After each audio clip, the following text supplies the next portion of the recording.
नमस्कार मित्रमैत्रिणींनो.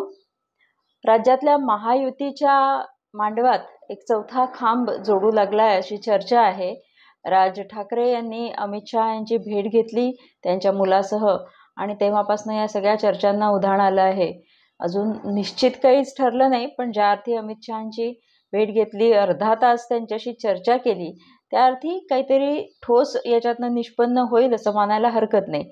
त्याच्यामुळे राज ठाकरेंचं इंजिन महायुतीच्या बुलेट ट्रेनला फिट बसणार का, तो वेग पकडू शकणार का, इथपासनं ते आणखी एक ठाकरे चोरण्याचा भाजपाचा डाव वगैरे पर्यंत असा सगळ्या चर्चा सुरू आहे.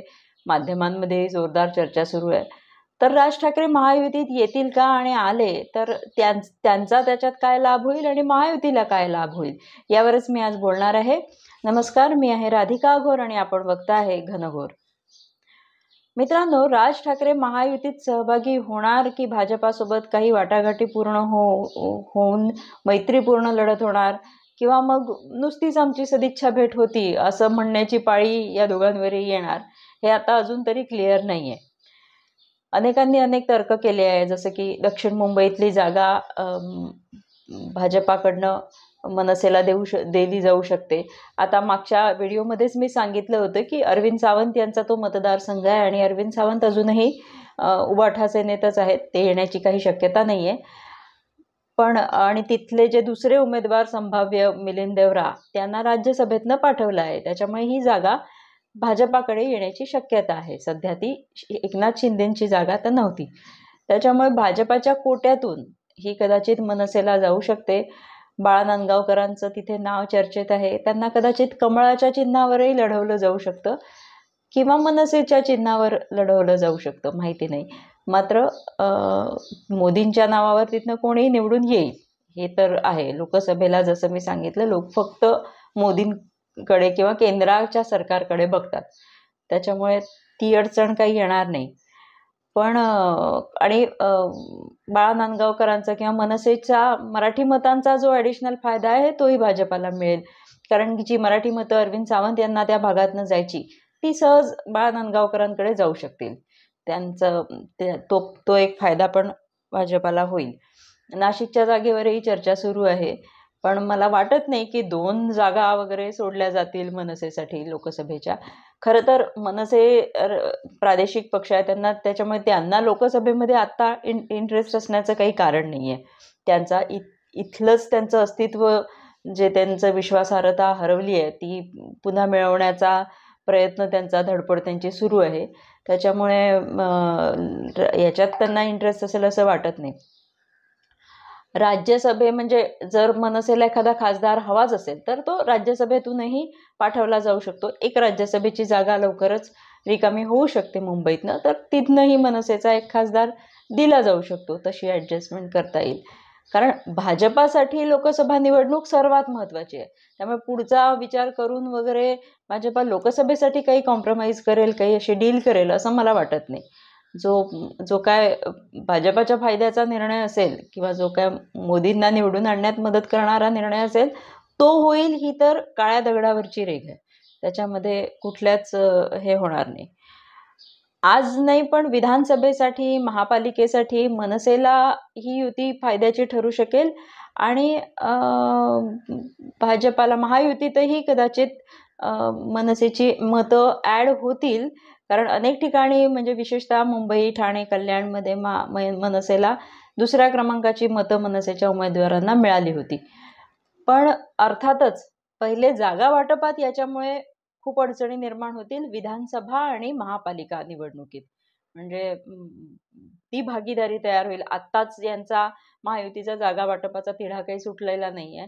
त्याच्यात अजून एक नवीन भिडू घ्यायचा आणि या सगळ्याच्यात म्हणजे राष्ट्रवादीला फार काही, हे जे सगळे मतदारसंघ आहे जिथे मनसेचा प्रभाव आहे, तिथे राष्ट्रवादीला काही फारसा रस नाहीये, त्यांचा काही प्रभाव नाहीये. पण शिंदेच्या शिवसेनेला त्याच्यातनं अडचण होऊ शकते जागा वाटपामध्ये. तिथे जागा वाटपाचा प्रश्न खूप क्लिष्ट होईल पुढे. त्याच्यामुळे तो विचार आत्ता करूनच लोकसभेसाठीचा हा निर्णय होईल असं मला वाटतं. तसा नाही झाला तर त्याची फार अडचण होईल. आणि सगळ्यात महत्त्वाचा प्रश्न विचारला जातोय तो म्हणजे भाजपाला गरज आहे का चौथा बेडू घेण्याची. आधीच 3 मुख्य पक्ष आहेत महायुतीमध्ये. तर मग पुन्हा यांना घेण्याचं चर्चा कशासाठी आहे. त्याचं कारण मला असं वाटतं, ज्या कारणाने अजित पवार यांना घेतलं तेच याही वेळेला कारण असेल. म्हणजे 2019 मध्ये भाजपा सेनेच्या युतीला सगळ्यात जास्त मतं देऊन मतदारांनी निवडून दिलं होतं. भाजपाला सर्वाधिक आमदार दिले होते. त्यांच्यावर विश्वास दाखवला होता. पण महाविकास आघाडी नावाचं एक विचित्र समीकरण तयार करत, जनतेशी विश्वासघात करत उद्धव ठाकरेंनी जे सरकार स्थापन केलं आणि शरद पवारांनी त्याला जी साथ दिली, त्यानंतर महाराष्ट्राचं राजकारण पूर्ण ढवळून निघालं, पूर्ण समीकरणं बदलली. आणि आता या राजकारणाला करेक्ट करण्यासाठी भाजपालाही त्याच मार्गाने जावं लागतं आहे. आणि म्हणूनच म्हणजे अनेक अशी रणनीती असते की युद्धामध्ये तुम्ही केवळ स्वतःला मजबूत करत नाही, तर तुमच्या शत्रूलाही तुम्ही दुर्बळ करता. आणि राजकारण हे आता असं युद्धच झालंय. तर त्या तत्वानुसार शरद पवार यांना कमजोर करण्यासाठी अजित पवार ज्यांना असं वाटतं की त्यांना तिकडे न्याय नाही मिळाला, ते महायुतीत आले आहेत. म्हणजे ते न्यूसन्स व्हॅल्यू जास्त आहे. आणि त्याच कारणाने शिल्लक सेनेचं कायमस्वरूपी नुकसान करण्यासाठी राज ठाकरे महायुतीत येऊ घातले आहेत असं मला वाटतं. म्हणजे उपयोगापेक्षाही ही न्यूसन्स व्हॅल्यू जास्त महत्त्वाची आहे. म्हणजे बारामती घेणं हे यावेळेला जे भाजपाचं टार्गेट आहे ते त्याचसाठी आहे. अजित पवारांना घेणं म्हणजे बारामती भाजपाच्या खात्यात जमा करणं हे आहे. अर्थात राज ठाकरेंची ती न्यूसन्स व्हॅल्यू कितपत राहिली आहे हा पण एक प्रश्न आहे. 2009 मध्ये त्यांचं आकर्षण लोकांमध्ये होतं. 2009 मध्ये त्यांना चांगली मतं आमदार सगळेच मिळाले होते. पण 2014 मध्ये मोदींनी न मागताही त्यांना पाठिंबा देणं आणि 2019 मध्ये मोदींच्या विरोधात प्रचार सभा घेणं, या त्यांच्या दोन्ही कोलांटुड्या सपशेल फसल्या होत्या. त्याच्यातनं काही निष्पन्न झालं नाही, त्यांनी काहीही फरक पडला नाही. उलट राज ठाकरेंचीच विश्वासार्हता त्याच्यामुळे पणाला लागली आणि आजही त्यांना ते फेस करावं लागतंय. राज ठाकरेंची भाषणं उत्तम असतात, लोकांना आवडतात, मुद्देसूद असतात, मलाही आवडतात. मलाही त्यांची भाषणं ऐकायला आवडतात. त्यांच्या भाषणांना म्हणूनच गर्दी होते. पण त्याचं मतांमध्ये रूपांतर होत नाही. असं का? हा प्रश्न असतो. तर हा राज ठाकरेबद्दलचा डिसलाईक असतो का, त्यांना मतं न मिळणं किंवा पुरेशी मतं न मिळणं? तर मला तसं नाही वाटत. आणि का नाही वाटत, त्याच्यासाठी आपल्याला थोडासा या 10 वर्षातल्या राजकारणाचा जरा एकदा मागोवा घ्यावा लागेल असं मला वाटतं. की गेल्या 10 वर्षात राजकारणाचा ट्रेंड म्हणजे 2014 मध्ये मोदींनी जेव्हा मतं मागायला सुरुवात केली पंतप्रधान पदाचे उमेदवार म्हणून, तेव्हा त्यांनी गुजरातमधली कामगिरी दाखवून, विकासाची स्वप्न दाखवून निवडणुकीत मतं मागितली आणि जिंकलेही ते निवडणूक. आणि त्यानंतरच्या 5 वर्षात त्या सरकारने झपाट्याने काम करून विकास कामं सेंटर स्टेजला आणून, विकास कामं ही प्रचाराच्या केंद्रस्थानी ठेवून सगळ्या पुढच्या निवडणुकाही घेतल्या की आम्ही डिलिव्हर करतो. कामांची डिलिव्हरी हा परवलीचा शब्द राजकारणात झाला. विकास कामांवर बोला, कोणतंही सरकार असेल तर विकास कामांवर बोला असं झालं. आणि विरोधकांनाही फरफटत का होईना विकास कामांवर, प्रोजेक्ट्सवर, डेव्हलपमेंटवर याच्यावर बोलावं लागलं आणि तो निवडणुकीचा मुख्य अजेंडा झाला. म्हणजे हिंदुत्ववादी विचारसरणी हा काही मोदींचा प्रचारात वापरण्याचा मुख्य मुद्दा राहिलेला नाहीये. ते क्रिस्टल क्लिअर आहे आणि लोकांनी ते गृहीत धरलेलं आहे. लोकांना ते माहिती आहे. त्याच्यापेक्षा वेगळं वागले तरच लोकांना प्रश्न पडेल, पण ते आहेच. पण नवीन मुद्दे, विकासाचे मुद्दे घेऊन मोदी लढतायत.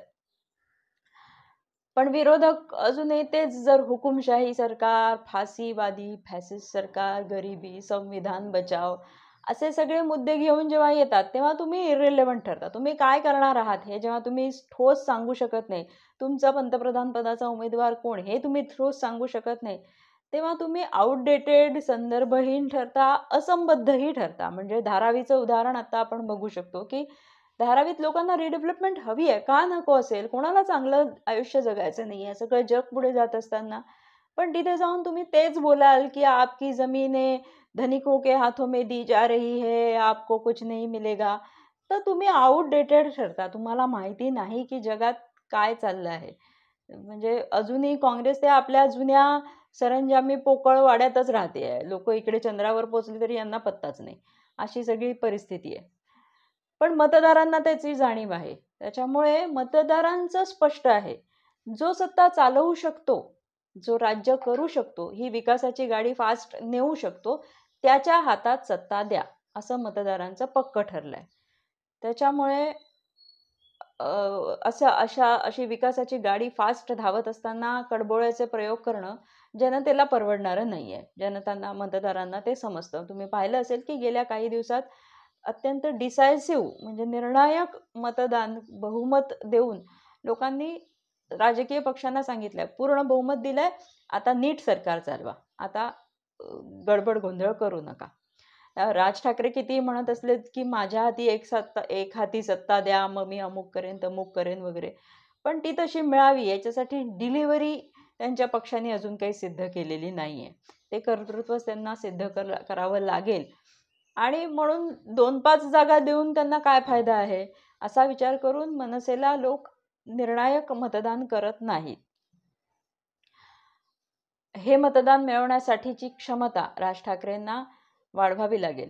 आणि बहुमताचं सरकार येणाऱ्या सोबत जर त्यांनी साथ दिली आणि त्याच्यातनं त्यांच्या लोकांनी काही कर्तृत्व गाजवून दाखवलं, तरच कदाचित हे वाढेल. हे निरर्थक विरोधाचं राजकारण हे नाही जनता आता सहन करत किंवा नाही जनता हे करेल. त्याच्यामुळे धरसोड न करता एका कोणत्या तरी पक्षासोबत त्यांना जावं लागेल आणि त्याच्यातनं त्यांना आपलं अस्तित्व वाढवावं लागेल. शिवाय एकला चलो रेचा नारा देणारे राज ठाकरे पहिल्यांदाच युतीमध्ये जाणार आहेत, तर युती धर्म पाळायलाही त्यांना शिकावं लागेल. त्याच्यासाठी बरेच गोष्टी टाळाव्या लागतील, अनेक गोष्टी करता येणार नाही, हे आहे. बाकी मग राज ठाकरेंनी आधी कशी टीका केली, मग आता कशी, हे सगळे मुद्दे मला नाही वाटत मतदारांसाठी खूप महत्त्वाचे असतात. निवडणुका म्हणजे एकमेकांविरुद्धचा प्रचार, मान अपमान वगैरे हे सगळे यांच्यासाठी काही महत्त्वाचे नसतात, कारण हे या कोलांटुड्या आणि हे सगळं चालूच राहणार आहे. त्याच्यामुळे लोकांना माहिती आहे की निवडणुकीतला प्रचार तेव्हा पुरता असतो. अशा सगळ्या युती आणि आघाडी होतच असतात. कौतुक आणि अपमान दोन्ही पचवायला, त्याच्याकडे दुर्लक्ष करायला किंवा कधी कधी त्याचा खूप उत्तम राजकीय उपयोग करायला शिकलेले आहेत मोदी, म्हणूनच ते मोदी आहेत, हे लक्षात घेतलं पाहिजे. त्याच्यामुळे त्यांचा अपमान केला किंवा काय, हे नितीश कुमार म्हणा किंवा चंद्राबाबू नायडू म्हणा, या सगळ्यांशी आता त्यांनी जी युती केली आहे त्याच्यातनं कळतं की हा मुद्दा त्यांच्यासाठी गौण आहे. अपमान सहे जा सकते हैं, भुलाए जा सकते हैं, मगर विश्वासघात नाही, असं बीजेपीच्या लोकांनी अनेकदा सांगितलेलं आहे. पण प्रश्न राज ठाकरेंचा आहे, तो मात्र पत्ता अजून ओपन झालेला नाहीये, ते युतीमध्ये कसे वागतील. आता भाजपा सगळीकडे बेरजेचे गणित करत आहे. मग भाजपाला स्वतःला जिंकण्याचा आत्मविश्वास नाही का, असा प्रश्न विचारला जाऊ शकतो आणि तो खराही आहे. मात्र मोठी उद्दिष्ट साध्य करायची असतील तर बेरजेची गणित साध्य करावी लागतात, हे संघातून भाजपामध्ये आलेलं सूत्र आहे. आणखी एक मुद्दा महाराष्ट्रात मला महत्त्वाचा वाटतो, विशेषतः महाराष्ट्रामध्ये ज्या लोकांना भाजपाने घेतलं आहे, मग ते अजित पवार असो, शिंदे असो किंवा नारायण राणे असो किंवा असे सगळे जे नेते तिथले घेतले आहेत, ती सगळे नेते काम करणारे नेते आहेत. काम करणं, डिलिव्हरी, ह्या मुद्द्याला जसं मी महत्त्व दिलं की या मुद्द्याला आज आणि भविष्यातही महत्त्व असणार आहे. त्याच्यामुळे काम करणारे हे नेते आहेत. या सगळ्यांनी कष्ट करत ते केलेलं आहे आणि त्यांच्या कामाप्रती, प्रशासक म्हणून त्यांच्या कामाप्रती ते अत्यंत गंभीर आहे. हे अजित पवारांकडनं पण दिसतं, एकनाथ शिंदेकडनं पण आपल्याला दिसतं. असे काम करणारे प्रॅग्मॅटिक राजकारणी महाराष्ट्रात जे आहेत त्यांना भाजपा सोबत घेत आहे, कारण हा मार्ग आपला असणार आहे हे क्लिअर आहे. कामामध्ये केवळ अडथळे आणणारे, ज्यांना कशातलं काहीच कळत नाही, म्हणून फक्त हिंदुत्वाची रोज नवीन नवीन व्याख्या करणारे वगैरे असे असे नेते बसतात का या सगळ्या याच्यामध्ये? ते नाही बसत. म्हणून ते घरी बसले आहेत. हो ना. ते या सगळ्या मार्गात बसत नाही. म्हणजे माझ्या दृष्टीने 2.5 वर्षात जो खेळखंडोबा केला राज्याचा, हे सगळ्यात मोठं नुकसान आहे. बाकी तुम्ही राजकीय समीकरणं काहीही करा. निदान सरकार नीट चालवलं असतं, तरी सुद्धा त्यांचं महत्त्व कदाचित राहिलं असतं. पण ते न करता नुसतंच पानसटपणा करत राहणं, त्यांना घरी बसवलेलंच जास्त बरं आहे. राज ठाकरेंकडे व्हिजन आहे. भलेही ती प्रत्यक्षात त्यांनी अंमलात आणलेली नसेल, पण त्यांच्याकडे व्हिजन आहे. त्यांच्या बोलण्यातनं, त्यांच्या भाषणातनं ती जाणवते. त्यांना तरुण मुलांची सोबत आहे. त्यांच्याबद्दल तरुण मुलांमध्ये आजही आकर्षण आहे. ज्यांना काहीतरी करायचं आहे, धडपडायचं आहे, अशा महाराष्ट्रातल्या मुलांना त्यांचं आकर्षण आहे. ते काहीतरी करतील असं वाटतं. त्यांच्याकडनं अपेक्षा आहे. आणि वैशिष्ट्य म्हणजे जे राज ठाकरेंचे विधानसभेतले मतदार आहेत, ते लोकसभेत मोदींना मतदान करतात. कारण की त्यांना पण काहीतरी हवं आहे. त्यांना पण पुढे जायचं आहे. त्यांच्या या सगळ्या ह्याच्यात हे नाही आहे की नुसतं संविधान बचाव वगैरे मध्ये त्यांना इंटरेस्ट नाही आहे. त्यामुळे थोडासा आळशीपणा आणि धरसोड वृत्ती सोडली, देवेंद्र फडणवीसांसारख्या नेत्यांची साथ मिळाली, तर राज ठाकरे राजकारणात काहीतरी लॉंग टर्मचं विधायक काम करू शकतील असं मला वाटतं. ते करण्याची क्षमता आहे. फक्त एक इंजिनाला नीट दिशा मिळण्याची गरज आहे. ती जर मिळाली तर राज ठाकरे काहीतरी करू शकतील. दुसऱ्या ठाकरेंसारखं अगदीच होपलेस सिच्युएशन नाही आहे. त्याच्यामुळे ही संधी आता त्यांना मिळते का आणि त्याच्यातून कोणाच्या हाती सोनं आणि कोणाच्या हाती कथलाचा वाळा जातो हे बघणं इंटरेस्टिंग ठरेल. आत्ता इथेच थांबते. नमस्कार.